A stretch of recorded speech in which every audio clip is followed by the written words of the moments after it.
Ahí estaría grabando, ¿sí? Bueno, Sí, sí, sí. perfecto. Bueno, entonces sigo con confusión, pues ya son y 32.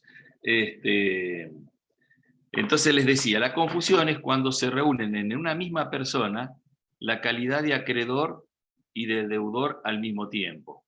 Por supuesto, esto tiene que ser por una causa sobreviniente al nacimiento de la obligación, porque, como nosotros ya hemos visto, dentro de los elementos esenciales de la obligación hacen falta por lo menos dos sujetos, uno que cumpla el rol de acreedor, el rol activo, y el otro que cumpla el rol pasivo, que es el rol de deudor. De ahí el carácter bilateral que tienen los derechos creditorios u obligacionales o personales, como queramos llamarle. Entonces, por un hecho o un acto jurídico sobreviniente al nacimiento de la obligación, se reúnen en una misma persona, y ahora vamos a aclarar un poco este concepto, la calidad de acreedor y de deudor al mismo tiempo.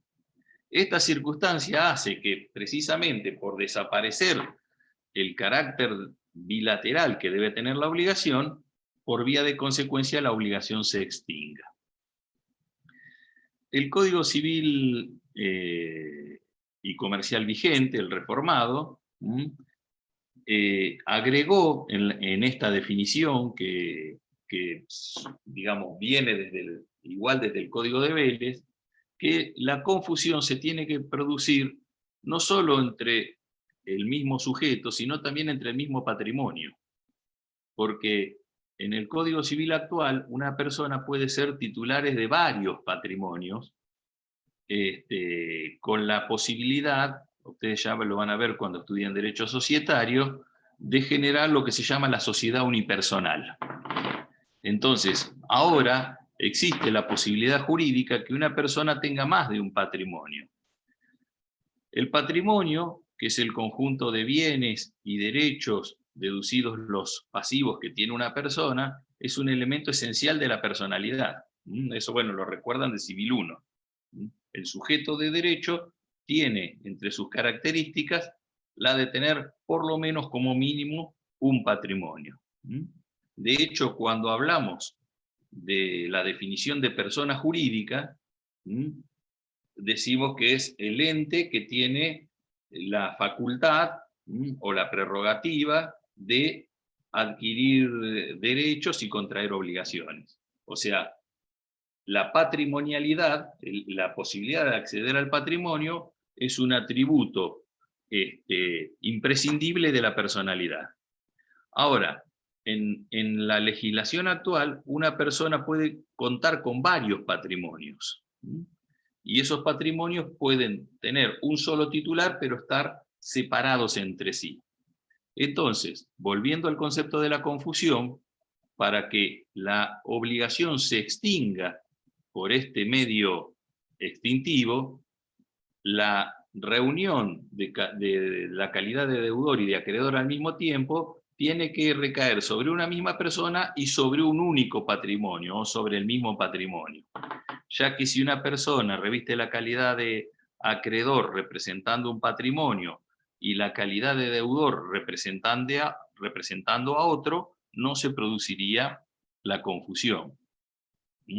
Que es lo que muchas veces ocurre cuando, a partir del fallecimiento de una de las partes, lo heredan las otras, pero se mantienen durante un lapso que se llama beneficio de inventario, separados los patrimonios del causante y del heredero. Entonces ahí vamos a tener también un caso en el cual durante un tiempo va a haber una misma persona que va a ser titular de un patrimonio por derecho propio y a su vez titular de otro patrimonio por derecho hereditario, y estos patrimonios van a permanecer separados justamente hasta que se produzca lo que se llama el inventario, que es la determinación exacta del alcance de cada uno de esos patrimonios. Entonces, para que se produzca la confusión, tienen que reunirse por una circunstancia sobreviniente al nacimiento de la obligación, ya que si esto hubiera sido anterior, la obligación sería nula, nunca hubiese existido, la calidad de acreedor y de deudor al mismo tiempo. En cuanto a la naturaleza jurídica de la confusión, hay un par de posiciones que todavía no se han puesto de acuerdo. Hay algunos autores que hablan de un verdadero medio extintivo. ¿Y en qué se apoyan? Bueno, precisamente en que el Código Civil los legisla dentro de los medios de extinción de las obligaciones. O sea, cuando nosotros vemos medios de extinción de las obligaciones, arrancamos con el pago, la compensación, la confusión, la novación, la transacción, la renuncia de los derechos del acreedor, la remisión de la deuda y también se menciona la prescripción y algunos otros hechos, modos extintivos. O sea que la confusión está tratada específicamente como un medio de extinción.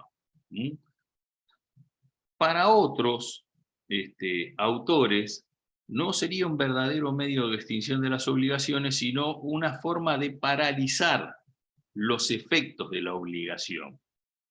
Pero la obligación subsistiría como en estado latente, porque podría ocurrir que con posterioridad al hecho o acto jurídico que generó la unión en una misma persona de las calidades de acreedor y deudor, por otro acto jurídico sobreviniente volvieran a separarse esas calidades. Con lo cual, si la obligación volviese a tener un acreedor y un deudor distintos, o sea, reunidos en personas distintas, la obligación seguiría teniendo efectos.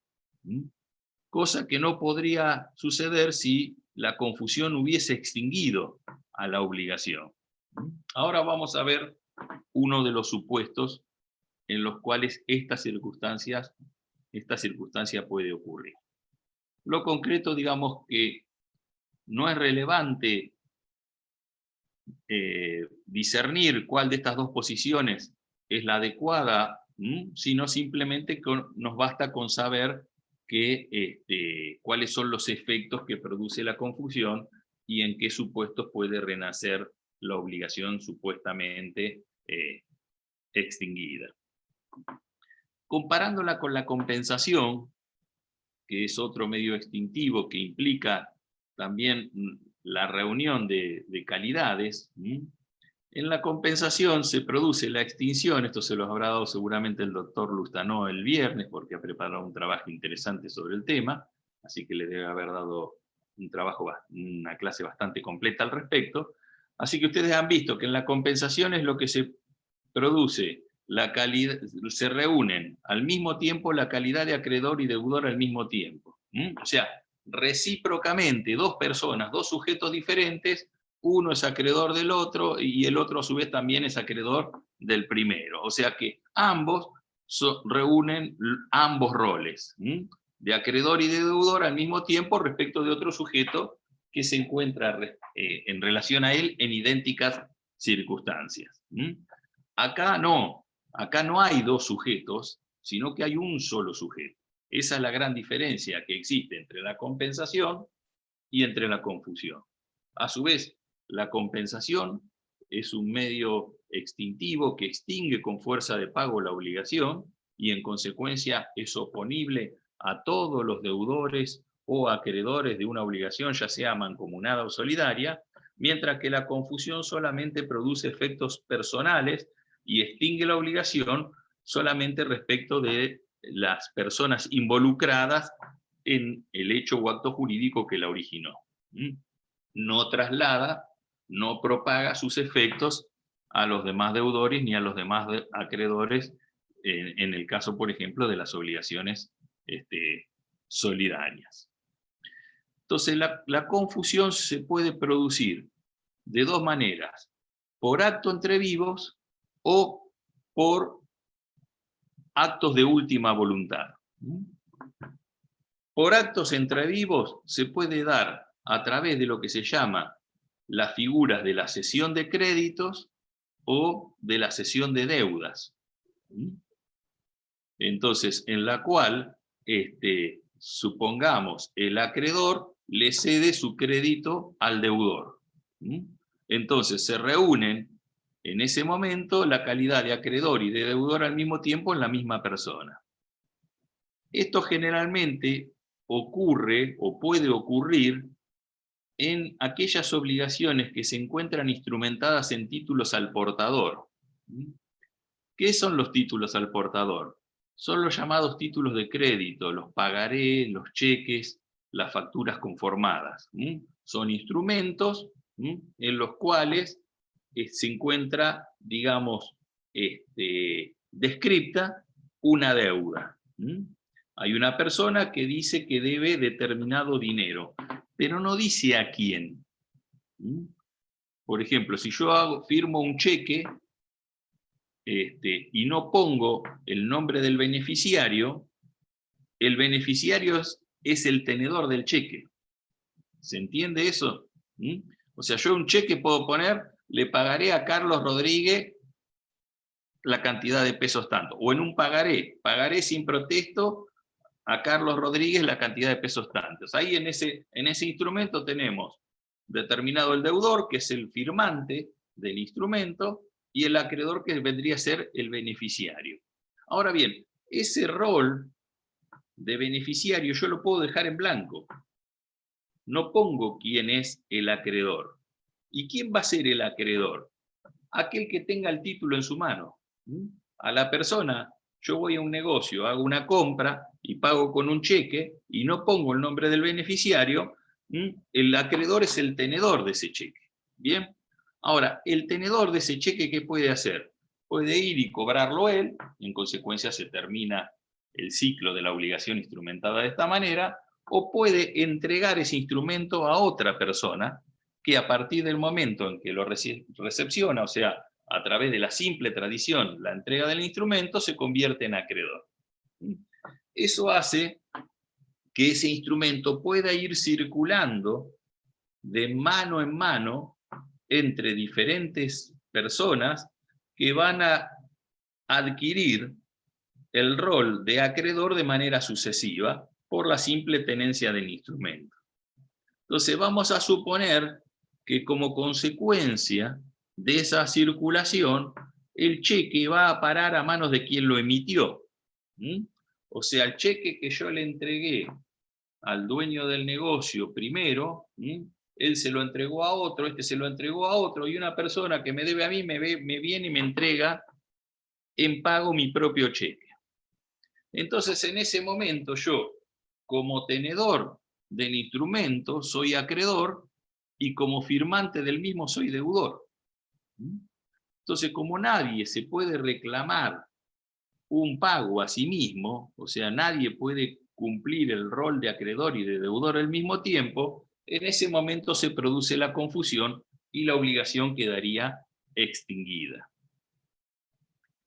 ¿Qué es lo que dicen aquellos juristas que entienden que la confusión no es un verdadero medio de extinción de las obligaciones? Que yo, una vez que recibo el cheque que está suscripto por mí, y del cual ahora resulto titular por ser el tenedor, puedo volver a ponerlo en circulación.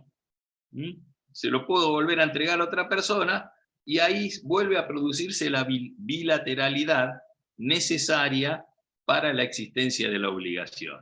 Ahora bien, si yo le entrego el cheque a otra persona, y esa persona se convierte nuevamente en acreedor y yo vuelvo a asumir el rol de deudor, ¿la obligación estaba extinguida o no? Pareciera que lo que estaba es simplemente paralizada en carácter latente mientras subsistió esa circunstancia de que era acreedor y deudor al mismo tiempo por la firma y la tenencia del cheque. Entonces, ese es uno de los supuestos que puede darse de confusión. También, como les dije, puede ser a través de un instrumento de cesión de créditos en el cual resulta cesionario el deudor. La otra posibilidad que la confusión se produzca es por causa de muerte. Y esto puede darse de tres maneras distintas. Que muera el acreedor y lo herede el deudor, que muera el deudor y lo herede el acreedor, o que muera el deudor y el acreedor y los herede a ambos una misma persona o un tercero. Entonces, en ese caso, se reúnen en la misma persona la calidad de acreedor y de deudor al mismo tiempo.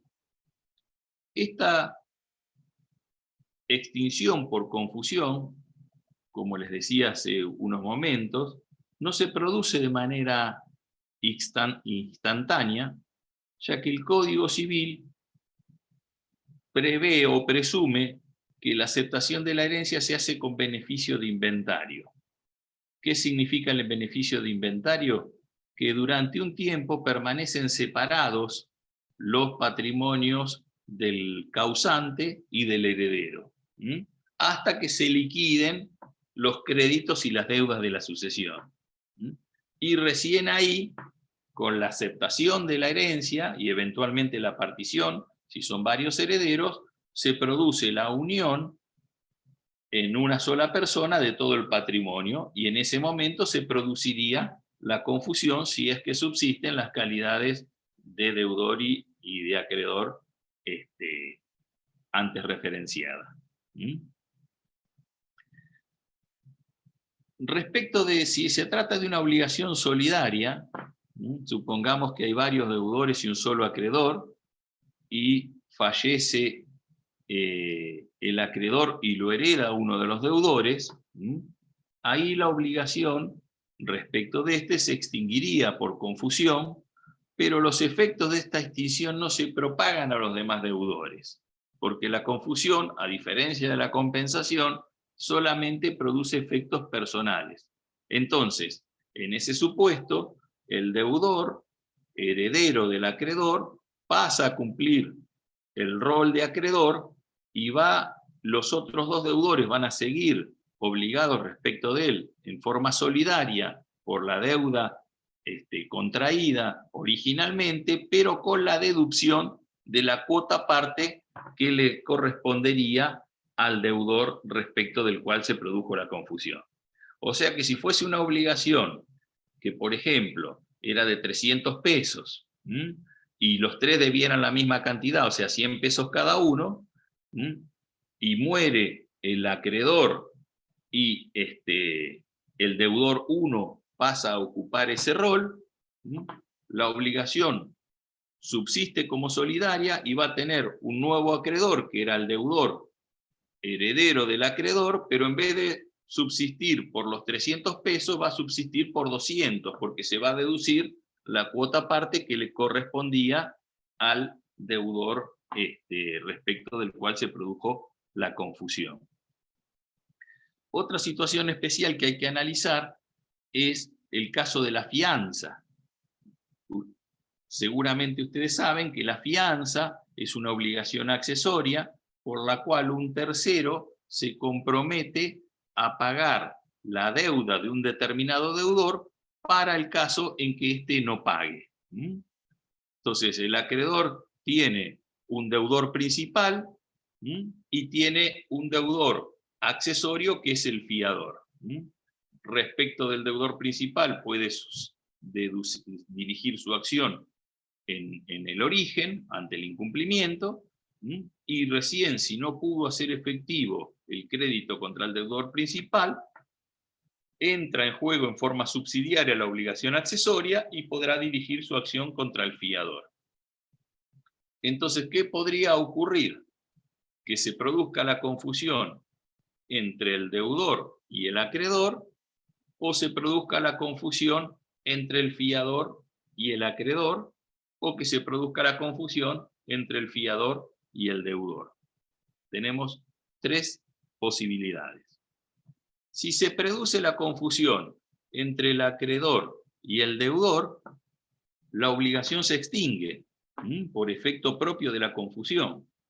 Y también se extingue la fianza, por lo que vimos la clase pasada cuando hablamos de las obligaciones accesorias. La extinción de la obligación principal implica también la extinción de la obligación accesoria. O sea, que en este caso la confusión no solo produciría la extinción de la obligación, sino que también la extinción de la fianza. ¿Bien? El segundo supuesto que habíamos mencionado es que la confusión se produzca entre el fiador y el acreedor. En este caso, por aplicación del mismo principio para la inversa, la extinción de lo accesorio no implica la extinción de lo principal. Entonces, en este caso, la confusión produciría la extinción de la fianza, pero la obligación principal subsistiría. En el tercer supuesto, la solución es la misma. Si se produce la confusión entre el fiador y el deudor, se extinguiría la obligación accesoria, seguiría subsistente la obligación principal, y en este caso el acreedor perdería la fianza, pero tendría como nuevo deudor al fiador, cuyo rol se confundió con el deudor. O sea, lo que habría ahí es un cambio de deudor. El deudor subsidiario y accesorio pasó a ser por confusión el deudor principal. La fianza se extingue, pero subsiste la obligación principal con un cambio de sujeto. Bueno, respecto de la confusión no hay nada más que decir, es un medio de extinción poco frecuente y bastante sencillo de resolver en cada caso.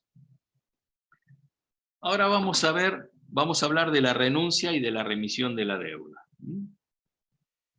Nosotros la tenemos ahí a la renuncia entre los artículos 944 y 950. La renuncia... Profe, ¿le puedo hacer una pregunta? Por supuesto. Si hay varios deudores y el acreedor fallece, ¿lo pasa a heredar el deudor 1 o cualquiera de todos los deudores que hay? Bueno, ese depende de los vínculos parentales que tengan entre ellos. Bien, vamos a suponer que el acreedor es el padre y los 3 deudores son 3 hijos de él. En este caso lo heredan los 3.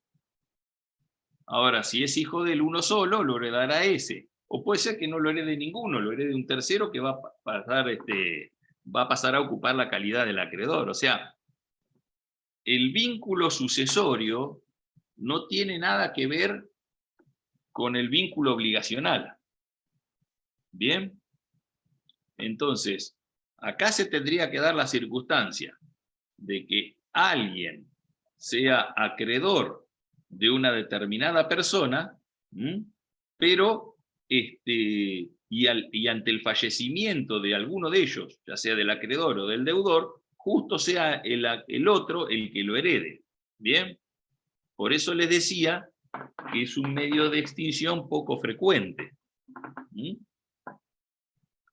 Pero es absolutamente aleatorio si lo hereda uno u otro, depende de los vínculos que existan parentales, o también pueden ser vínculos que estén relacionados con disposiciones de última voluntad, que haya dejado el acreedor un testamento en el cual justo el beneficiario sea uno de los deudores o todos los deudores, etcétera, etcétera.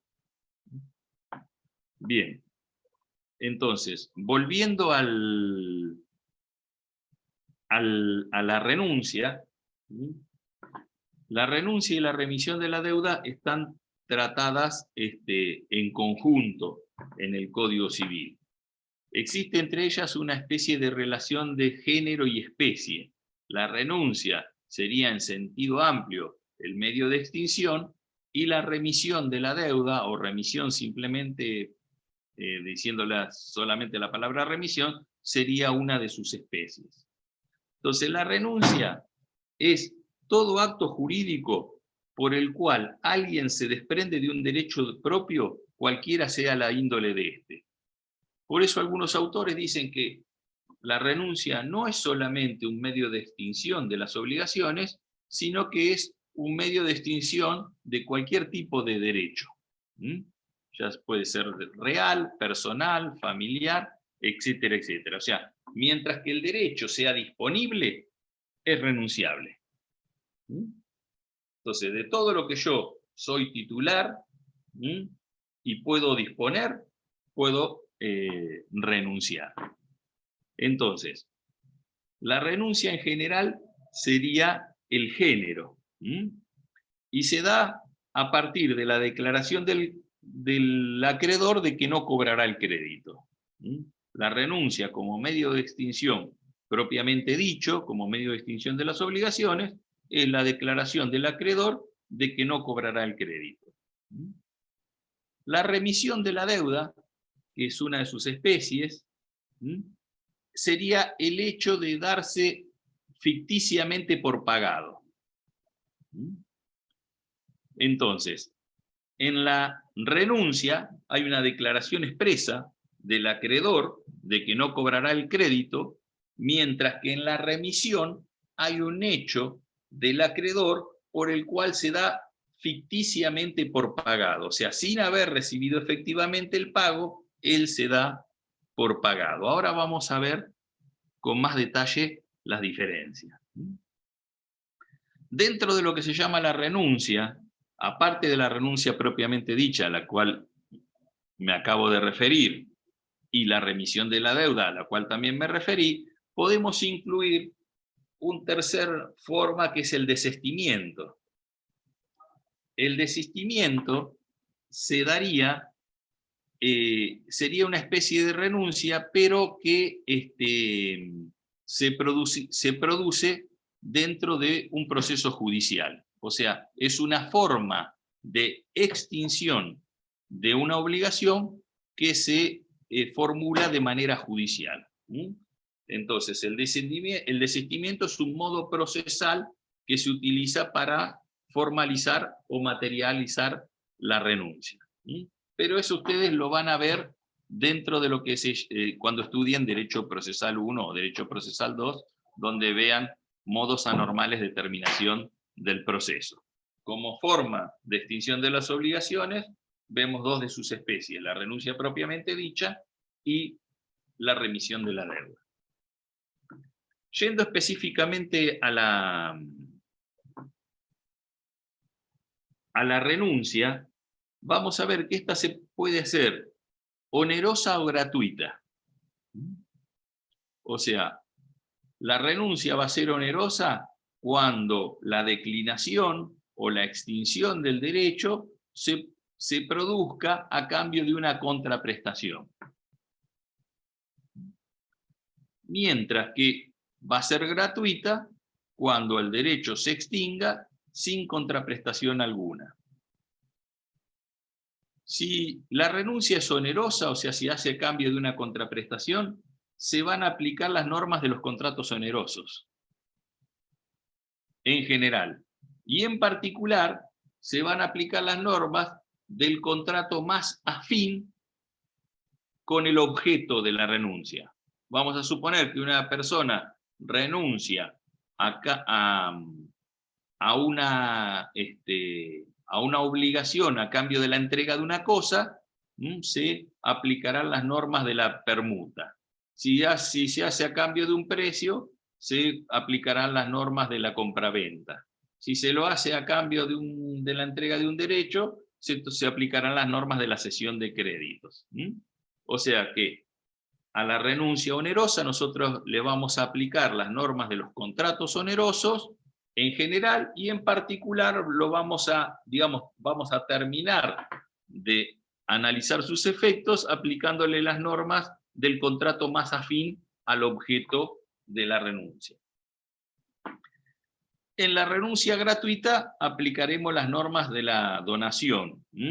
Por eso, para que la renuncia gratuita pueda efectuarse, se requiere que las partes tengan capacidad para donar.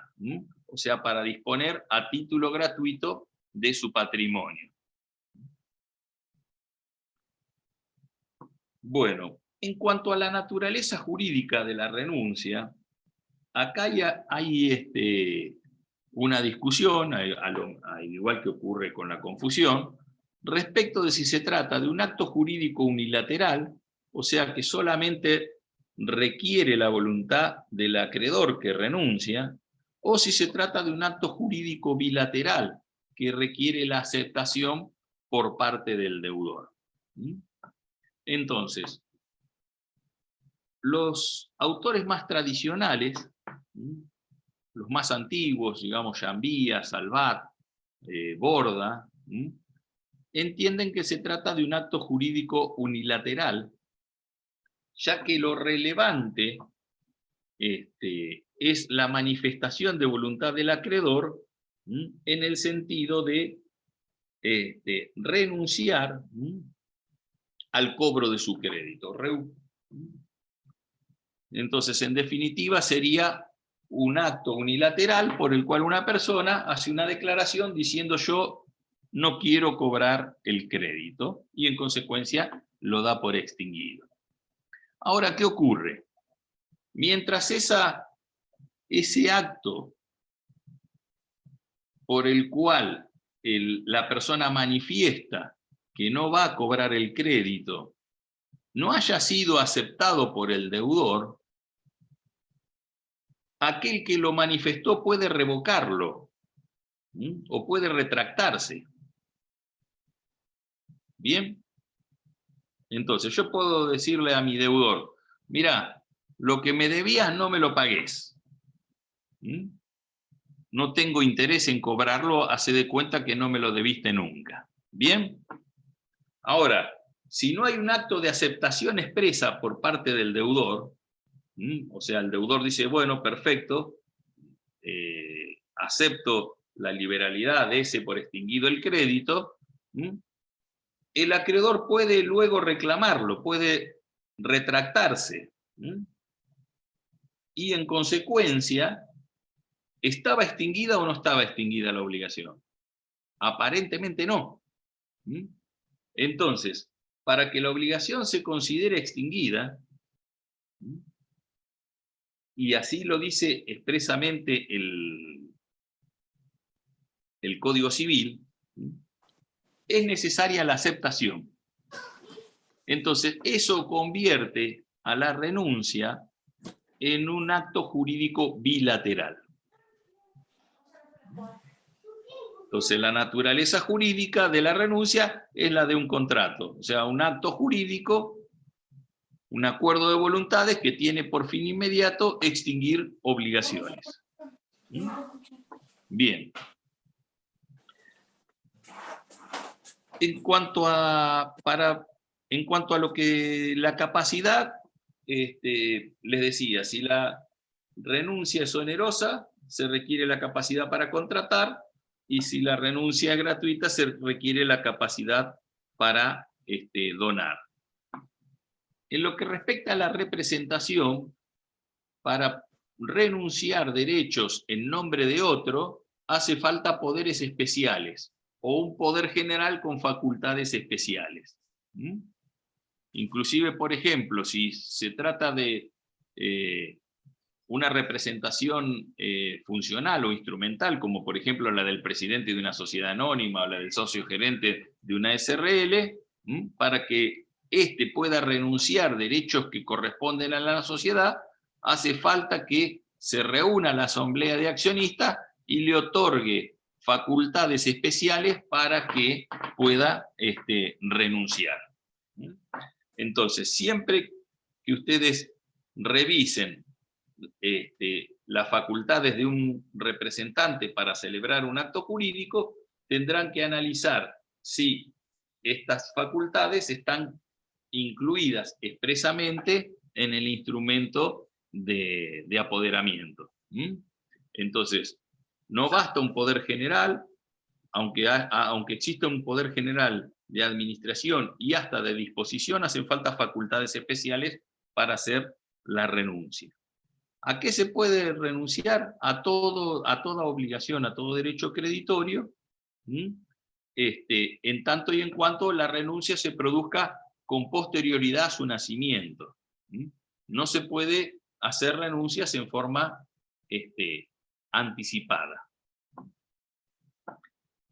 En cuanto a la forma, la renuncia se puede instrumentar por cualquier medio de por cualquier medio de prueba. Puede ser inclusive oral, inclusive se puede renunciar por instrumento privado a derechos que fueron creados o se encuentran instrumentados en escritura pública. O sea, el Código Civil establece la libertad de formas a la hora de efectuar la renuncia. Lo único que la renuncia es de interpretación restrictiva, o sea que en caso de duda si se renunció al derecho o no, se va a atender a la subsistencia del derecho. Por lo tanto, siempre que existe una renuncia, conviene formalizar la misma con algún instrumento que luego pueda dar plena fe respecto de los alcances de la misma. Si se tratase de una obligación solidaria, la renuncia puede tener dos alcances. Si se renuncia al objeto de la obligación, esa renuncia respecto de uno de los deudores, ese efecto se propaga a los demás deudores. O sea que si el acreedor renuncia al cobro del crédito respecto de un deudor, extingue la obligación para él y también respecto de los demás. En este caso, el deudor que recibió la liberalidad y que por representación extendió sus efectos a todo el resto, lo que pierde es el derecho a la contribución, o sea, a pedirle a los otros deudores la cuota parte que le corresponde. Esto recuérdenlo, porque muchas veces se confunden y hay veces que se hacen preguntas respecto de esto. Profe, Entonces, ¿puede volver a repetirlo? No alcanza a copiar. Sí, si el acreedor renuncia al objeto de la obligación respecto de uno de los deudores, esa renuncia que implica la extinción de la obligación respecto de este deudor, propaga sus efectos a los demás deudores. O sea que la obligación se extingue para todos. ¿Bien? El único efecto distintivo que tiene con otros medios de extinción, como por ejemplo la compensación o el pago, que también propagan los efectos a los demás deudores, es que el deudor que fue beneficiado con la renuncia pierde el derecho a la contribución, o sea, a reclamarle a los demás deudores la cuota parte que le corresponde. Esto es por una cuestión lógica, porque la renuncia, en principio, como es a título gratuito, el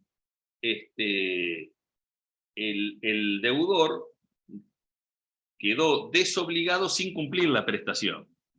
Entonces, si él no cumplió con la prestación, tampoco tiene derecho a reclamarle a los otros deudores que la prestación se cumpla, ya que si no, se estaría configurando lo que algunos autores llaman un enriquecimiento sin causa. ¿Bien? Ahora bien, la renuncia puede tener un alcance diferente. En vez del acreedor renunciar al objeto de la obligación, puede renunciar a la solidaridad. ¿Bien?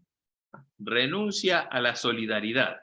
En ese caso, la prestación subsiste, pero los otros deudores quedan obligados en forma mancomunada. O sea que lo que se extingue es la solidaridad, no la obligación. Y la obligación, que en principio era solidaria, ahora subsiste como mancomunada, salvo que el objeto sea indivisible. En cuyo caso se torna irrelevante la renuncia a la solidaridad, ya que igual el acreedor le va a poder reclamar el cumplimiento de la prestación a cualquiera de los deudores, pero ya no por la naturaleza del vínculo, que ha dejado de ser solidario, sino por la naturaleza de la obligación, del objeto de la prestación, que es indivisible. Profe, una consulta. ¿El acreedor, Sabrina le habla, buenas tardes, el acreedor o los deudores renuncian a la solidaridad? El acreedor. El acreedor, está bien. Claro. Bien. Los deudores no pueden imponerle al acreedor la renuncia a la solidaridad. Porque en la solidaridad pasiva se constituye justamente para favorecer al acreedor, para que al tener un mayor número de deudores se le facilite el cobro. ¿Bien?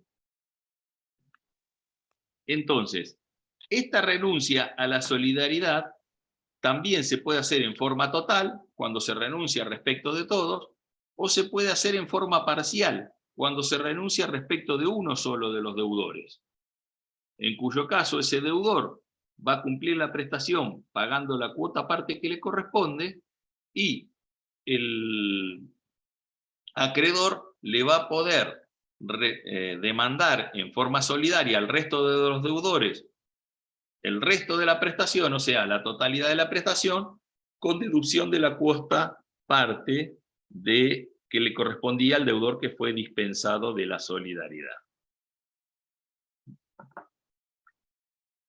En cuanto a lo que la remisión de la deuda,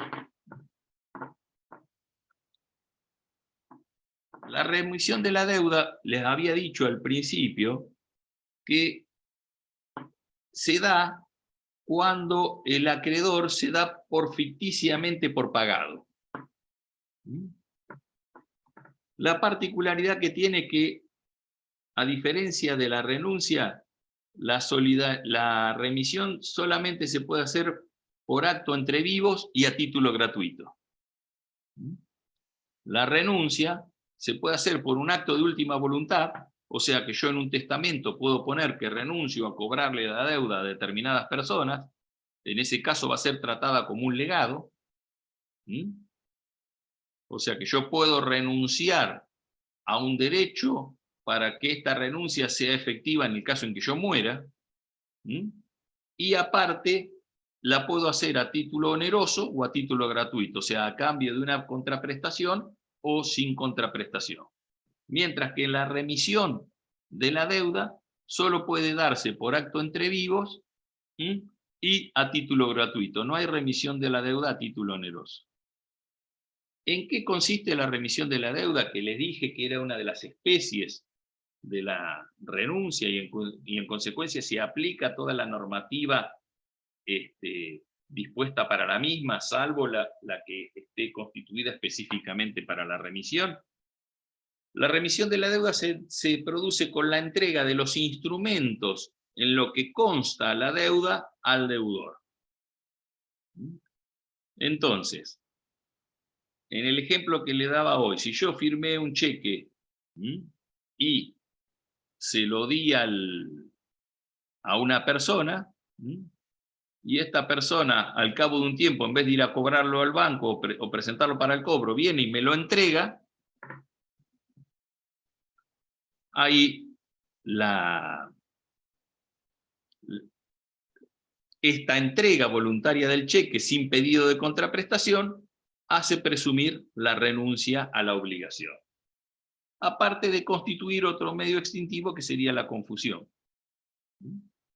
Acá vemos como un mismo hecho puede generar al mismo tiempo dos modos de extinción diferentes que están tratados por separado.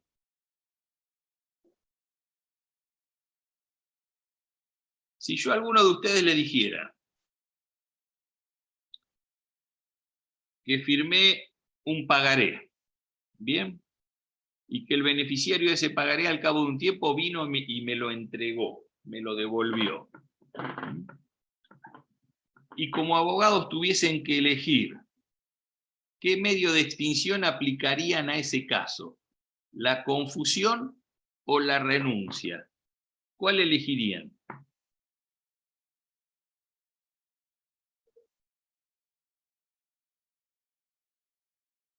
¿La renuncia porque fue voluntario? En realidad, la respuesta es correcta, pero no la causa. O sea, la renuncia porque es el modo más eficaz de extinción de la obligación, porque ustedes recuerdan que le dije que en el caso de la confusión, si se volvía a producir la separación, la obligación renace. mientras que la renuncia extingue la obligación de manera definitiva, y aparte de manera inequívoca. Si a mí el acreedor me entregó voluntariamente el instrumento en donde consta el crédito, con este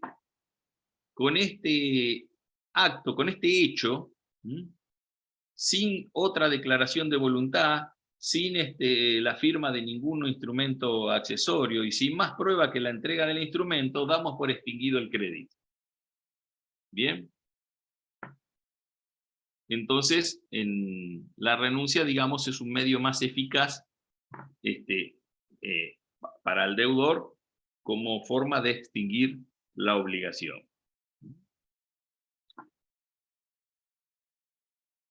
¿Qué pasa? Hay dos casos especiales que están contemplados en el Código Civil. Si la deuda se encuentra instrumentada por escritura pública,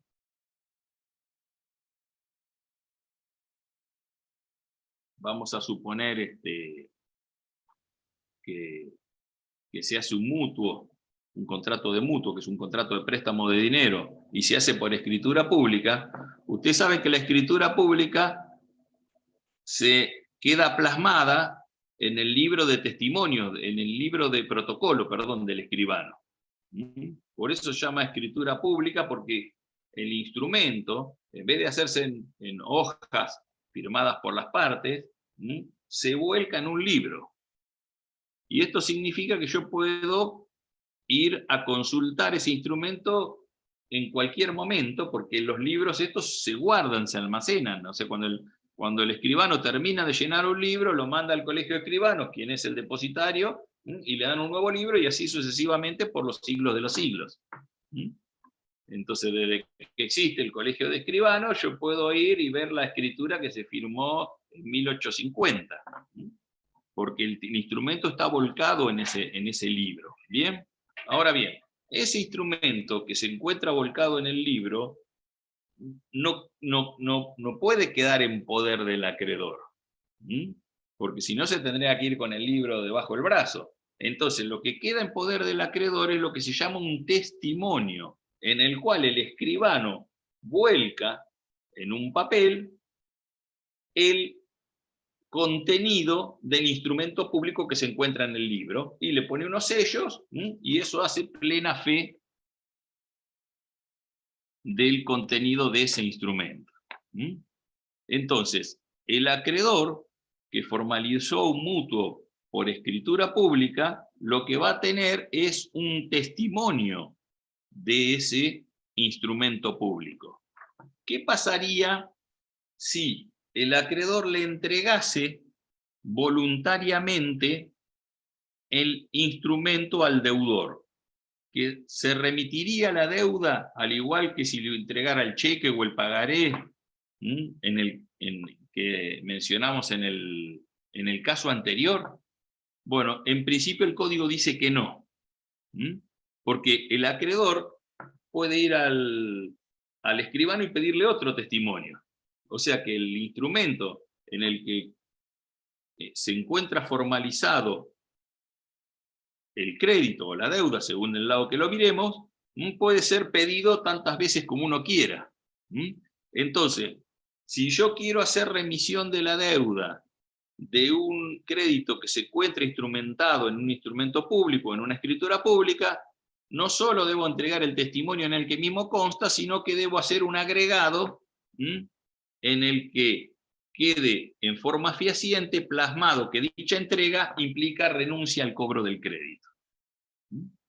Entonces, eso es algo que ustedes tienen que recordar cuando la remisión de la deuda se hace respecto de un crédito que se encuentra instrumentado justamente en una escritura pública. Otro supuesto que debemos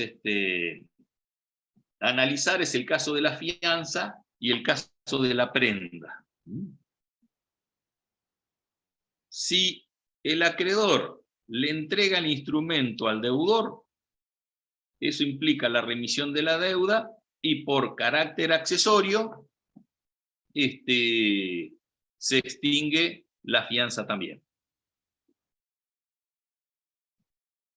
Ahora, si el acreedor, en vez de entregarle el instrumento al deudor, se lo entrega a fiador, lo que hace es una cesión de créditos, por lo cual el fiador pasa a cumplir el rol de acreedor. Y el deudor, en vez de ser deudor del acreedor originario, ahora va a ser deudor de su fiador. ¿Bien?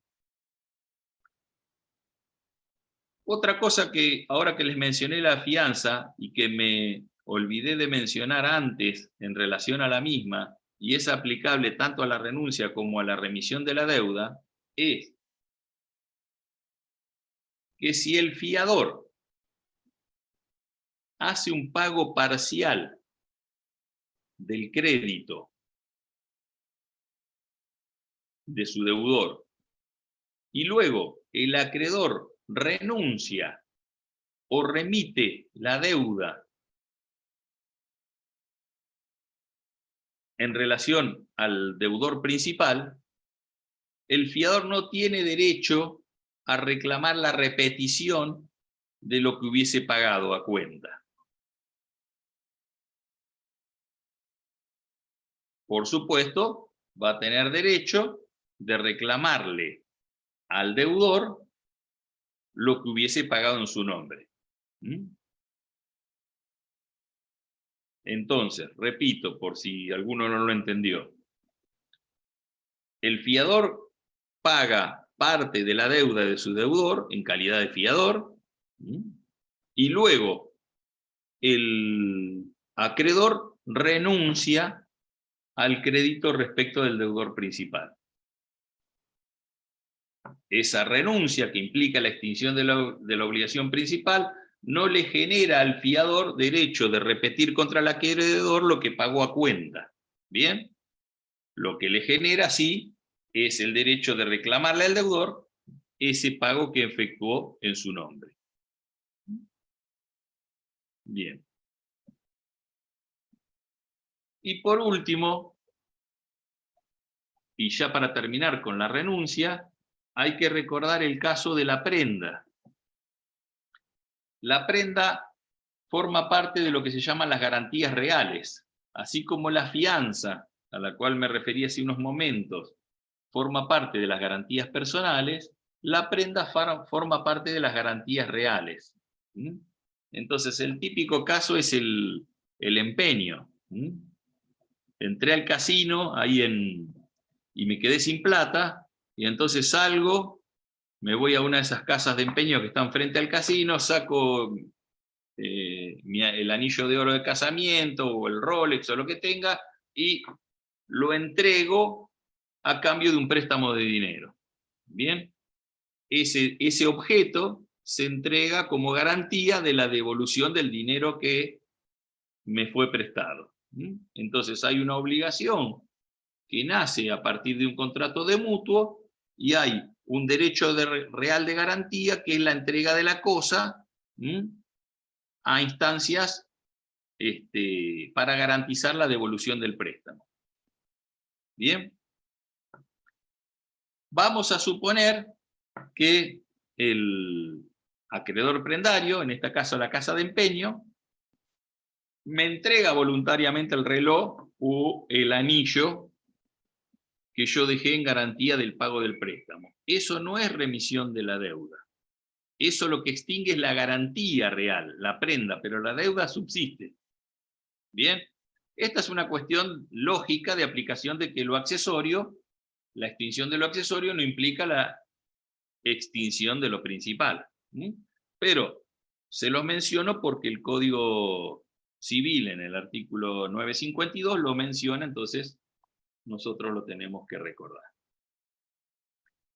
Bueno, y ahora para terminar, antes que mi voz se agote, les voy a hablar de la novación. La novación es una forma de extinción de las obligaciones que se genera a partir de un acto jurídico por el cual se extingue la antigua obligación para crear una nueva. O sea, hay un reemplazo de una obligación por otra obligación. La antigua obligación se extingue y nace a partir de ella, la antigua obligación sería como la causa fuente, juntamente con el acuerdo de voluntades, de la creación de una nueva. Entonces, la extinción de una obligación nueva para crear una obligación nueva. Perdón, la extinción de una obligación vieja para crear una obligación nueva. Para que esto se produzca, aparte del acuerdo de voluntades, tiene que existir en las partes lo que se llama el animus novandi. O sea, la intención de extinguir la vieja obligación y de crear una nueva. Y por otra parte, también tiene que existir algún cambio. O sea, la obligación antigua no puede ser igual a la obligación nueva. La obligación que reemplaza a la obligación extinguida tiene que tener alguna diferencia con la que extingue. No pueden ser idénticas. Entonces, esta variación puede versar sobre alguno de los sujetos o ambos, o sea, puede haber novación por cambio de acreedor o por cambio de deudor o por cambio de ambos. En este caso se llama novación subjetiva. O puede ser por cambio del objeto o de la causa fuente de la obligación. Se cambia el objeto o la prestación o se cambia la causa fuente de la obligación. En este caso, vamos a estar hablando de novación objetiva. Entonces tenemos dos tipos de novaciones. La novación subjetiva, por cambio de las personas de acreedor o de deudor, o la novación objetiva por cambio del objeto o de la causa de la obligación. Para que haya novación, es necesario que ambas personas tengan capacidad para disponer, o sea, para extinguir la antigua obligación y para crear una nueva. La novación siempre tiene carácter bilateral, o sea que hace falta el acuerdo de voluntades. Y esto la diferencia de otras figuras que pueden tener efectos similares que no requieren ese acuerdo de voluntades, como por ejemplo, en la novación por cambio de acreedor hace falta el consentimiento del deudor. O sea, si nosotros queremos sustituir la persona del acreedor extinguiendo la antigua obligación y creando una nueva, necesariamente el deudor tiene que prestar consentimiento. Si no hay consentimiento del deudor, no hay novación. Lo que hay es cesión de créditos. Porque en la cesión de créditos el acreedor le puede ceder su crédito a otro sin el consentimiento del deudor. Lo único que tiene que hacer es notificarlo para que sea oponible a terceros y al propio deudor. Pero el negocio jurídico de cesión de créditos se produce entre el antiguo acreedor y el nuevo acreedor, que se llaman cedente y cesionario. Mientras que en la novación, por cambio de acreedor, el deudor tiene que participar del acto novativo.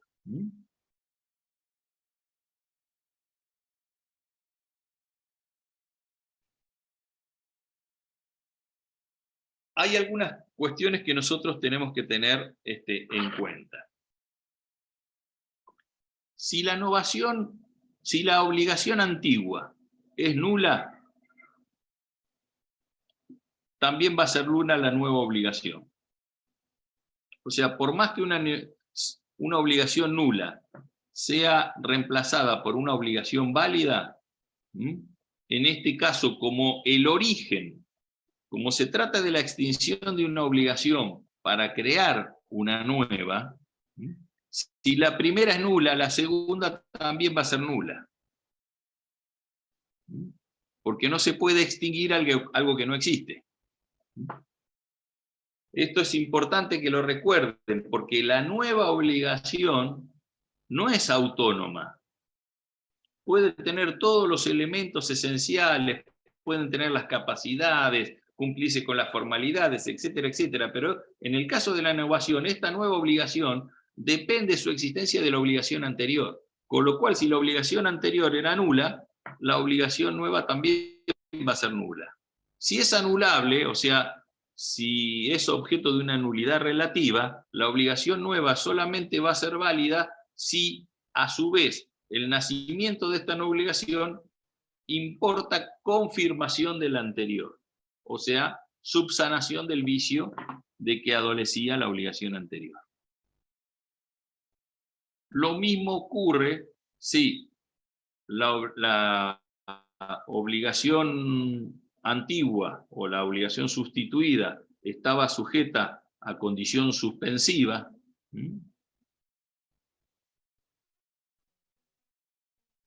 y el hecho condicionante se frustra, o si estaba sujeta a condición resolutoria y el hecho condicionante se cumple.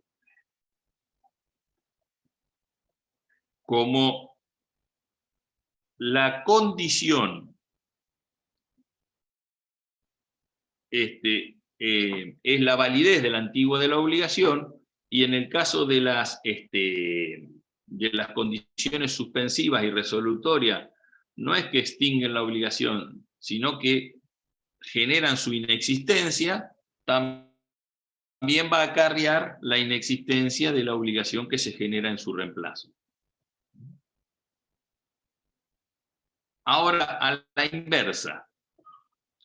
Si la que resulta nula es la obligación sustituta, o sea, la nueva obligación, esto lo que va a generar es la nulidad de la obligación, pero va a subsistir la obligación original. O sea, no se produce el efecto extintivo. Entonces, si la nueva obligación que se crea para extinguir la anterior es nula, lo que va a ser nulo es la novación, pero va a subsistir la obligación original. Y lo mismo ocurriría con la condición suspensiva frustrada o la condición resolutoria cumplida. Bien, esto es por una cuestión de validez de la segunda en relación a la primera. Entonces, para que la novación tenga efecto extintivo por un lado y tenga el efecto de generar una nueva obligación por el otro, ambas obligaciones tienen que ser válidas. Tienen que existir y no estar afectadas por ninguna causa que genere su desaparición o su extinción. ¿Qué pasa con las... La novación, a su vez, al igual que la renuncia, es de interpretación restrictiva. O sea que el animus novandi tiene que estar expresamente manifestado. En consecuencia, si no está expresamente manifestado, se entiende que la obligación nueva ha sido creada independientemente de la obligación anterior, o sea, no genera la extinción de la obligación anterior, es una obligación autónoma. Para que una obligación se relacione con la anterior y tenga por efecto la extinción de la primera y el nacimiento de la segunda, esta manifestación de voluntad específica tiene que estar expresamente realizada. O sea que la novación es de interpretación restrictiva. Y por supuesto la novación, al igual que la renuncia, no requiere ninguna forma específica para su instrumentación, pero tiene que hacerse de manera tal que pueda ser probada, porque aquella persona que alega la novación debe demostrar su existencia. En el caso de las obligaciones solidarias, para que se produzca la novación de la obligación solidaria, tienen que participar todos los deudores, o todos los acreedores, según sea solidaridad activa o pasiva. Y en el caso de una obligación que, por ejemplo, tenga una fianza o tenga garantías reales, para que estas garantías subsistan en el acto de la novación, tiene que haber un consentimiento expreso por parte del fiador o el titular del bien respecto del cual recae la garantía real.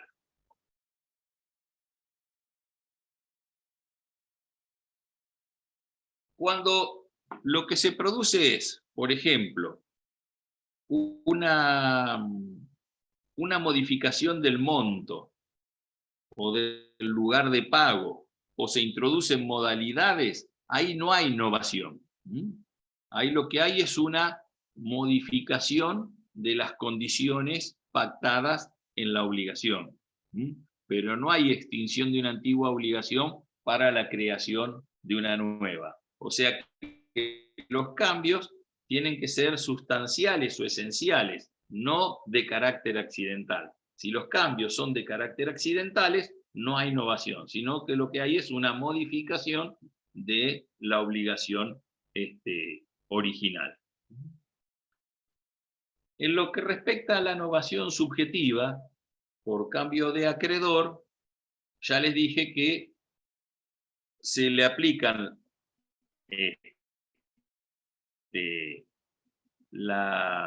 en subsidio la normativa relativa a la cesión de créditos, pero con la diferencia de que en la novación debe contar específicamente con el asentimiento del deudor.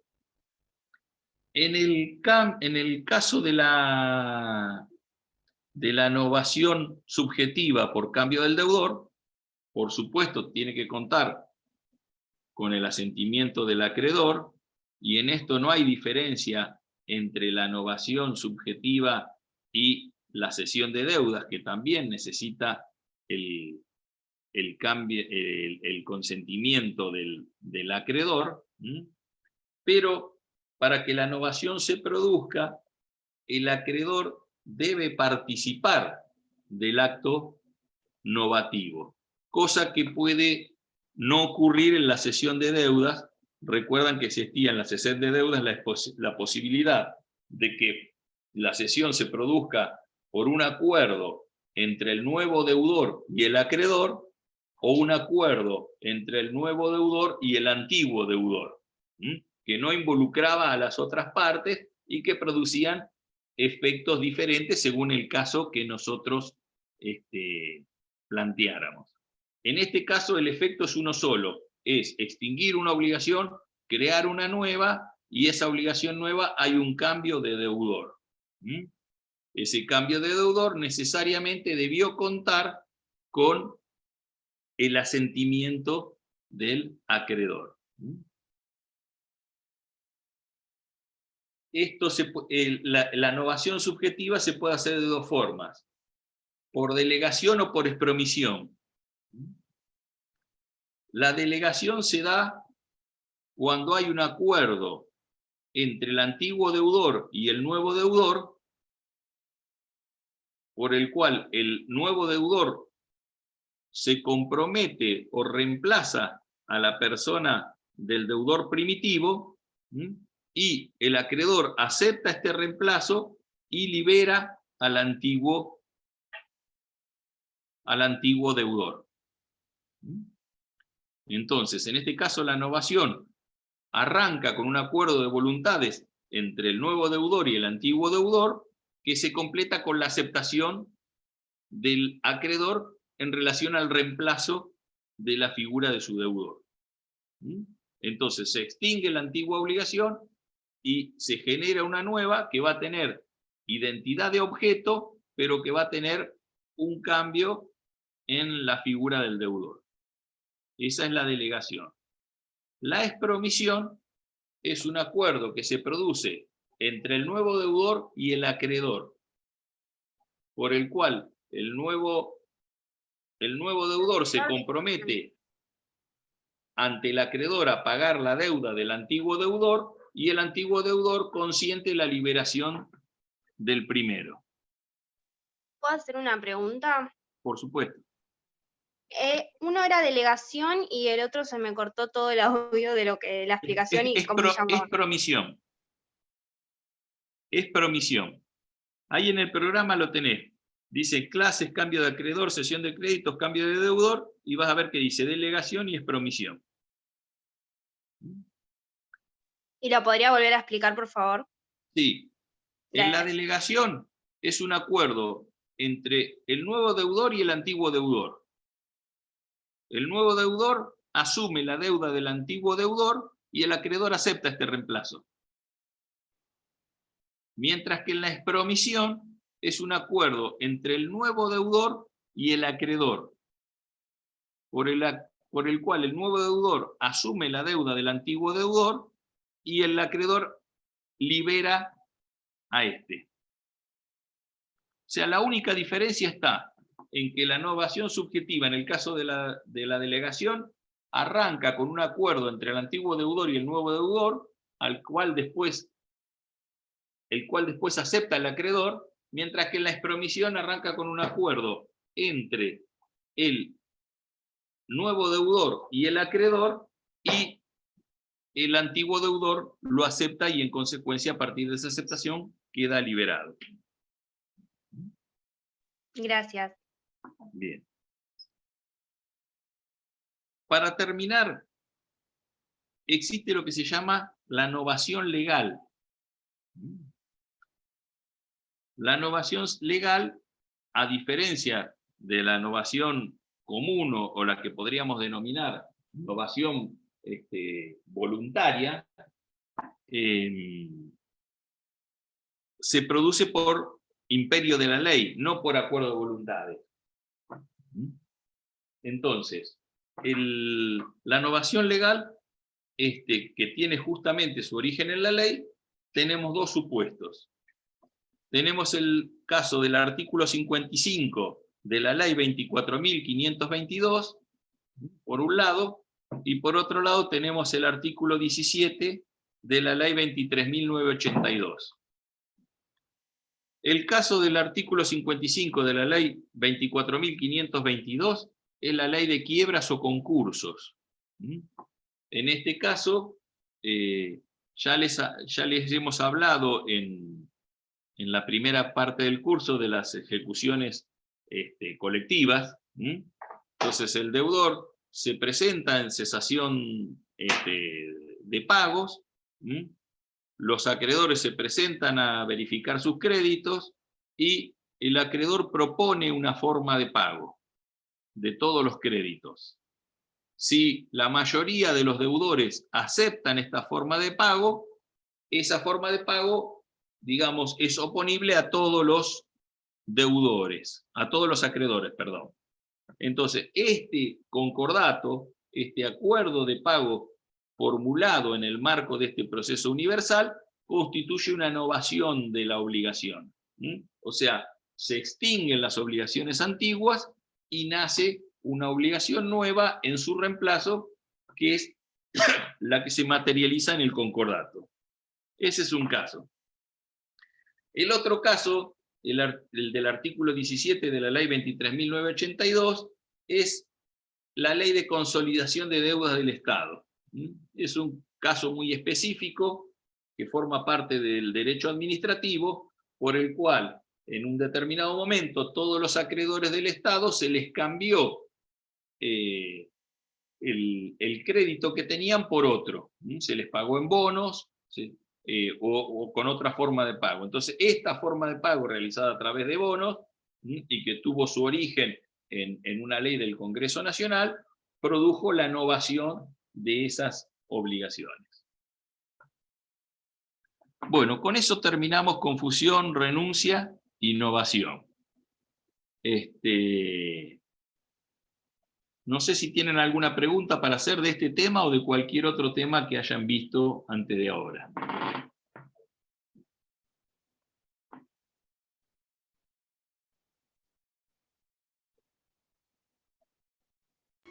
Profe, Sí. Yo quería preguntar cuando habló de la renuncia en cuanto al objeto, en la solidaridad. Sí. Cuando es divisible y renuncia, digamos, a esa parte de uno de los codeudores, ¿también propaga efectos a los demás? No, si renuncia solamente a la parte, no. esa renuncia realizada solamente sobre la parte de la prestación que le corresponde a uno de los deudores solidarios implica renuncia a la solidaridad respecto de él. O sea que para que la renuncia produzca por efecto la extinción de la obligación respecto de todos, tiene que ser sobre la totalidad del objeto.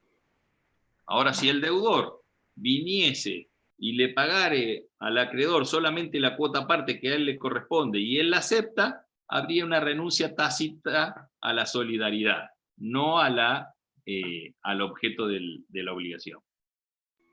Claro, o sea, no estaría, digamos, renunciando parcialmente al objeto, sino a la solidaridad. Claro, y solamente respecto de ese deudor. Porque también la renuncia a la solidaridad se puede hacer de manera total. Yo tengo 3 deudores y digo, bueno, ahora no me deben más de manera solidaria, cada uno me paga su cuota aparte. En ese caso no extingo la obligación, pero sí extingo la solidaridad. Profe, una consulta. Sí. En el caso de que se haga una renuncia total a la solidaridad y la obligación se transforma en simplemente mancomunada. Sí. El problema sería, por ejemplo, el tema de la mora en cada uno y el tema de la insolvencia por ahí, ¿no? Que afectaría en tal caso al acreedor. Pero ahí pasarían a funcionar como si fuesen obligaciones individuales. Claro. Y cada una producirá efectos por más que el particulares. Objeto sea divisible o no. ¿Cómo? Por más que el objeto sea divisible o no, digamos. O eso no tiene nada que ver, es en relación al vínculo. Sí tiene que ver, porque, digamos, si el objeto es indivisible, sí, igual va a poder reclamarle el pago del todo a los demás. Claro. Y algunos de esos efectos se van a propagar al igual que lo que ocurre con la solidaridad. Por ejemplo, el pago de uno de los deudores va a extinguir la obligación respecto de todos. Claro. Efectos principales, más que nada. No así la mora, no así los intereses que no se propagan. O sea que acá lo que nosotros tenemos que tener en claro es qué ocurre con las obligaciones simplemente mancomunadas, qué ocurre con las mancomunadas cuando el objeto es indivisible y qué ocurre con las solidarias. Claro. Y para qué, digamos, cuál es la causa de que se encuentren obligados de esta manera. Puede ser el acuerdo de voluntades, puede ser la naturaleza de la prestación o puede ser una disposición legal.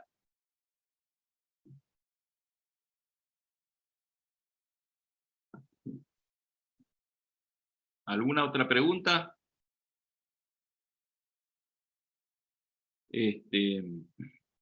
Nosotros volvemos a tener clases el viernes, ¿no es cierto? Este viernes en el cronograma figura clase. Todavía no me fijé el tema. Bueno, como la de hoy estaba prevista como una clase de repaso y la utilizamos para hacer la que no pude dar el viernes pasado, para el viernes que viene, o sea, para dentro de 2 días, anótense si tienen preguntas de alguna otra cosa y aparte del tema del día, charlamos de las dudas que les puedan estar surgiendo, pues ya nos estamos acercando a la fecha del parcial.